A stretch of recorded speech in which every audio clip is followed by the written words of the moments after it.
Okay, look at this. So what they did, what a sexy machine.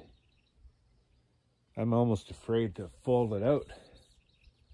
So what we had to do is, earlier, if you'll remember, I had trouble because when I extended the chassis of this truck, extended the chassis and then I added to the back end, but we have this middle mount fuel tank and it was mounted up in the front,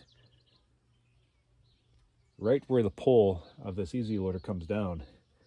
So when I brought the truck to the guys to investigate and what to do, they said, well, the easiest thing to do would be to simply move the tank back a little bit. So that's what they did. Now I have to crawl under to take a good look to see what they all did, because they had to get it fished in there somehow, but it looks like they accomplished the task. And then when they installed the easy loader, it appears they've gone to a more elaborate post clamp. Instead of just the one going across the joist, they have 4 points of contact on that. Ideal. I had to take my toolkit off because they needed to, now the fuel outlet here had to move back. So what I'll probably do is move this toolkit ahead. I'll cut this down, this little step down. I'll just move this toolkit ahead. Simple fix.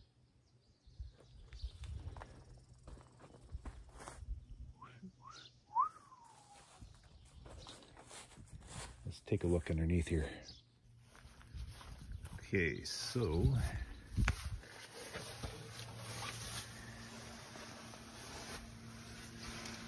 yeah, they moved my tank back. Actually, it fits just absolutely perfectly back there. I bet you that fits into the same slot as before I extended the chassis. Just push back. That's where we should maybe put the, that was an oversight of mine. I didn't tell the guys exactly that I needed this space here below because of all this that had to be included. So that tank is in its natural spot. They had to put in some lines. That's about it. Extended the electrical naturally. And the post comes down to a brace. Oh, they took it ahead. There's only 2 points of contact, so there and over there.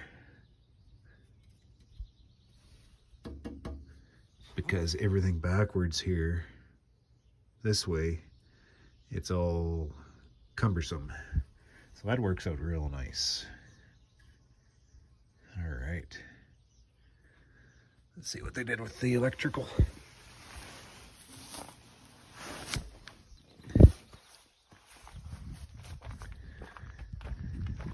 As you can tell, we've had a wet and muddy season. So my power pack,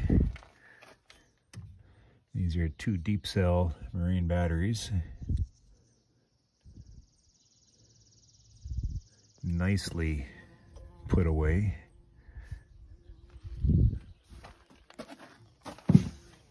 All right, so these go up into the loader, and then they've also attached this to the main system of the truck. So on the go, we have continual charge. That's what I want my setup to be. It's perfect. Oh, I'm tempted to fold her out right now. The only problem here is I won't be able to open this door because of my truck here. So I guess what I could do is open this. It needs a key. What do you know? So open this up, and I could probably just slide it out of the hinges when I need to get access. Need the hinge on the other side so I can creep in on this side. No big deal.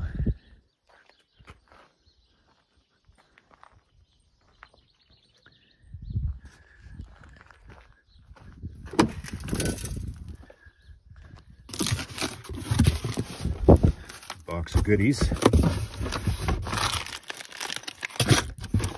Manual.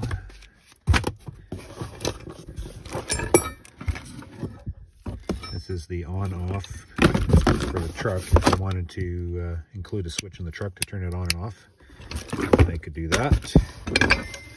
We have our box grabbers, second set of prongs.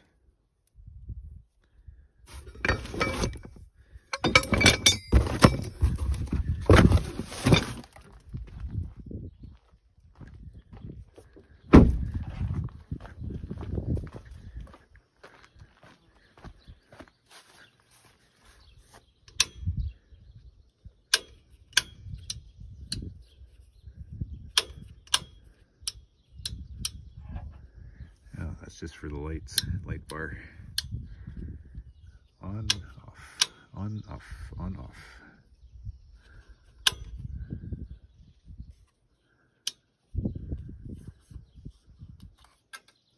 Everything is set up pretty much exactly the same, except for the controller here.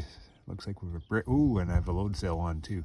So I'm going to be able to measure the weight of all the units.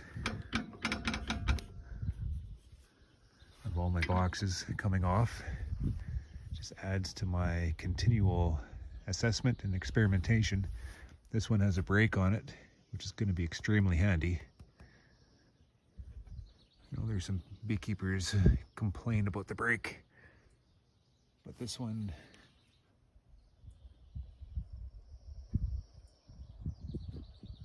looks like it's foolproof. Okay, enough gawking. I'm going to head out and do some assessments on my yards. And maybe I'll fold this thing out later on today just to see how it works. My truck is complete.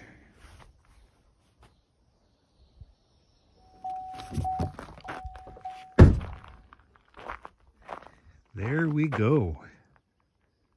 The crop is just approaching the, I don't know, 10%, going into, it's going to be sprayed this week for fungicide, which we target 12 to 20% bloom. It has started. The bees have completely ignored the honey house now. That's my yard over there. The flow has started. The bees are up in the 4th box, they tell me. I'm going to go find out. I can hear a hum. I have a yard 3/4 mile that way, I have a yard a mile that way, I have a yard a mile that way, 2 miles that way. So we're getting access from all directions here. This is our sunflower field, quarter section. This is the field that was completely mowed off due to the wind.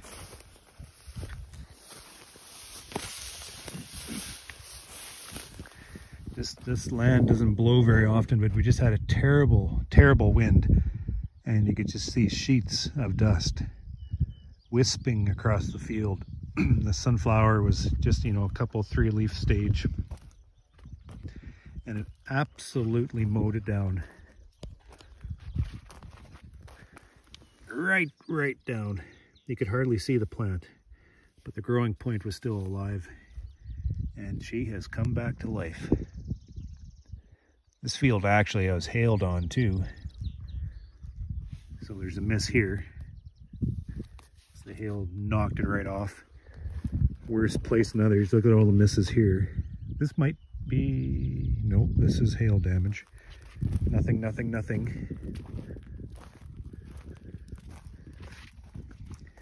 Nothing, you know, these little blank spots. Cutworm.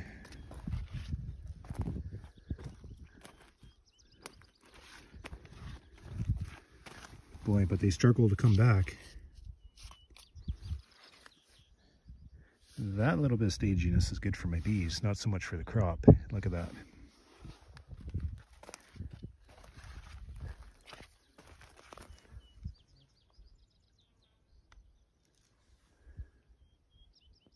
So most of the plant population is there.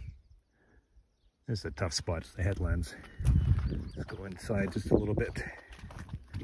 This is a sprayer track. So those areas are write-offs.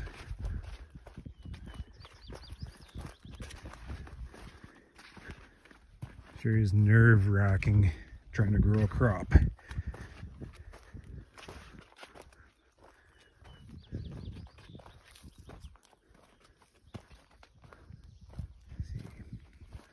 Little blank spots everywhere, but it's filling in.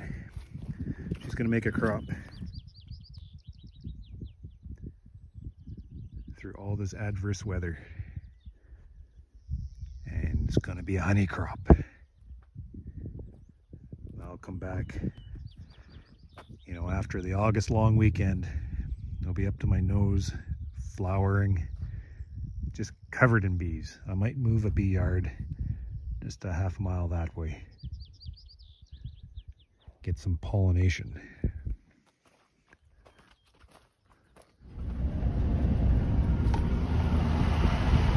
Half section of canola here. Let's see what the yard looks like. I think it'll keep this brief. I have some weather moving in.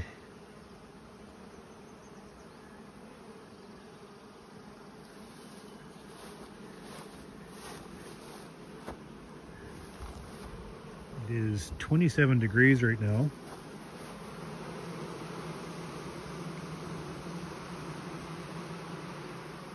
You can smell the nectar in the air. This time of year, I'm looking into the trees, looking for swarms. This time of year also, I start changing my terminology and counting boxes. Before I left, I told the guys, okay, we're 1, 2, 3, and I want fourths on the whole apiary. So when I get back, everything's in fours. Now, the way I count it, I ignore the brood box, and I'm talking honey boxes. 1, 2, 3. Basically, the reason why I do that is because from now on, we ignore the bottom box. We're only managing the top boxes. So that colony over there is in fourths. Look at the confusion I've caused. Can't find their home. Things have changed. That thing being my bee truck.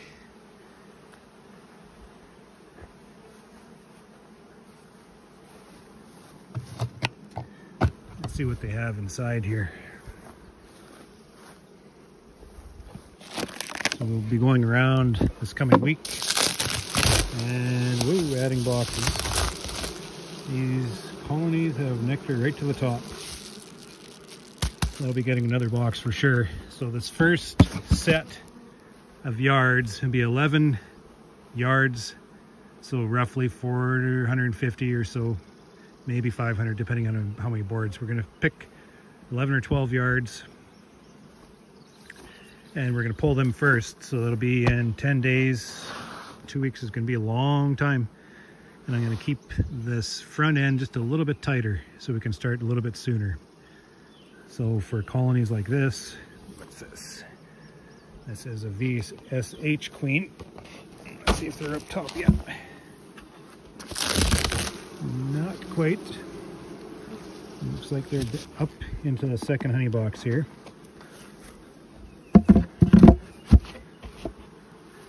Here is a Golden West. Nectar right to the top.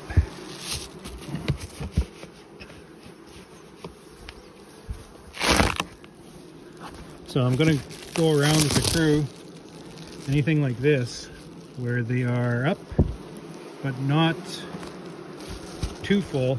I'll keep them in 3 honey boxes. And that way in 10 days, these will be right full. And I'll go around to these ones. No, this one will stay in 3 also.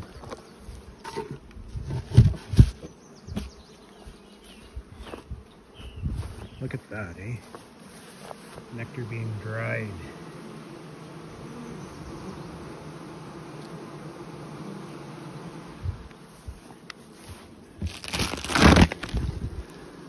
Crack open a colony like this where they're filling nectar right across the top, and I'll give them a fourth.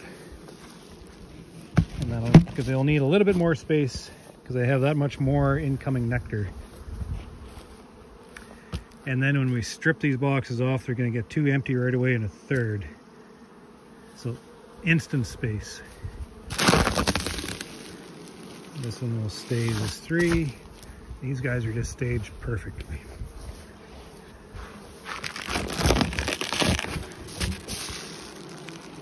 This one stays as 3.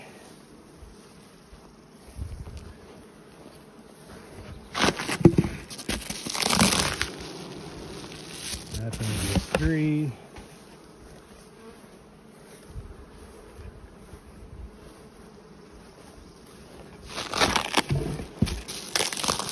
There we go, a 4. We're working that fresh wax right across the top bars. The little bigger ones get another box. The ones that aren't as big, oh, this one will get another box. If I crack it open and I see this one's pretty close, cappings along the top, I'll give them 2, just to make sure they have space. And then the next 450 or 500, this will get a box. I'll be giving them automatic 4 honey boxes because they're going to be the following week. This time of year, my rule is box per week. And then on the back end, the third set, those ones will be getting stacked right up 2 boxes. And then I'll follow up with the nukes. I think I had a nuke here I filled in. Let's see where they are at.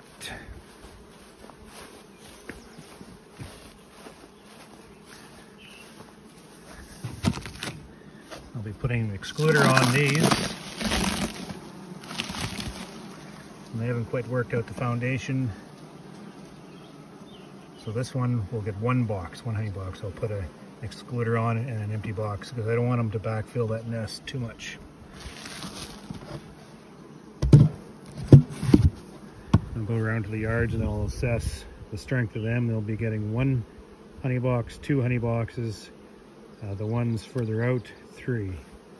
Because they won't be pulled until closer to August. That's quite a ways away. So we got to make sure all the incoming flow doesn't plug out the nest. Put it all up top. Ooh, this yard just sounds amazing. All these foragers coming in. Little yellow faces. Just getting a box.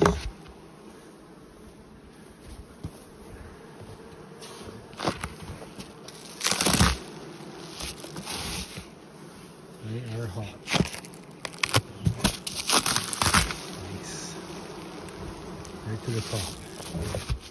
I can tell they're not in any type of swarming mood because they are actively working the entire nest from the bottom to the top.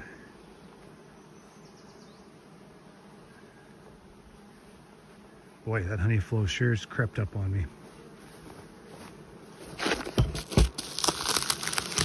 Nice. Nectar right to the top. So they're working all 3 boxes all at the same time. So they're going to cure all 3 boxes all at the same time. So I'll be getting a 4th. Just to take that incoming nectar. And all I need is sunshine. Sunshine. Just pull back in the rain just a little bit. Give us heat. Give us sunshine. Honey making weather.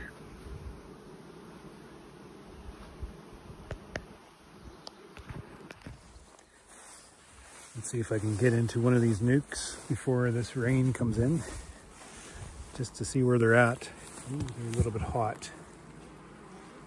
Starting to lose them in the grass. And the thing is, I have to get them moved out to their summer location right now. The flowers are coming into bloom.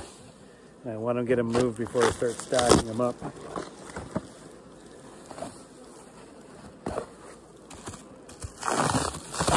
Whoa. Because this is what will happen. Ay, ay, ay. Ooh. These guys are plugged out.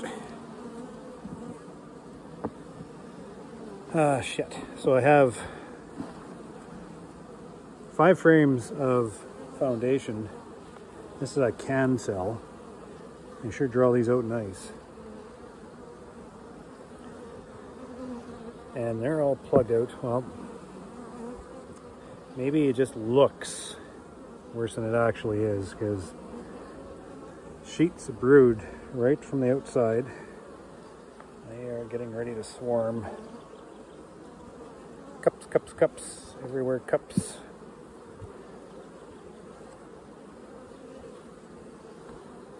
Should I have these moved out?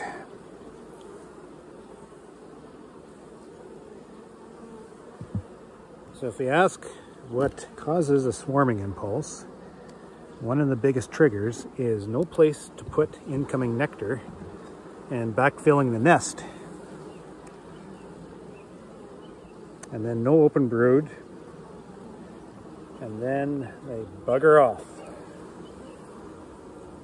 So that side is right full of eggs. Wow, this colony is about to explode. I'm gonna put like 1, 2, 3 boxes on top of a colony like this.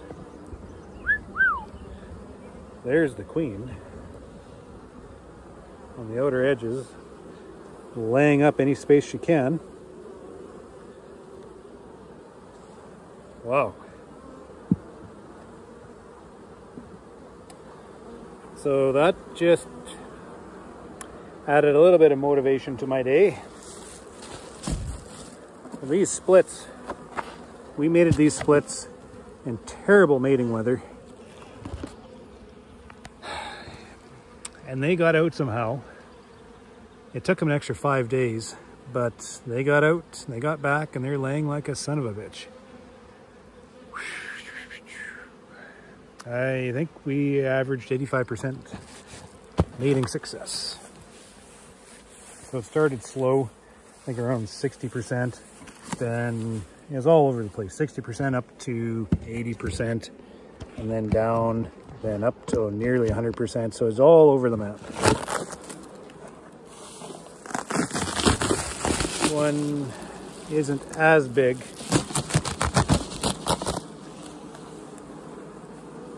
So they still have foundation on the outside to work on, but they are on the foundation and they are working it out. Like I say, this is a can cell foundation. The bees take it to it beautifully.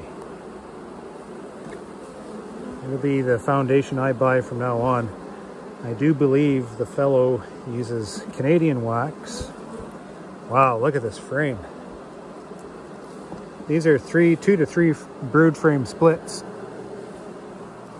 with the queen cell. Wonderfully mated. Look at that. You can't see just the lushness of that frame.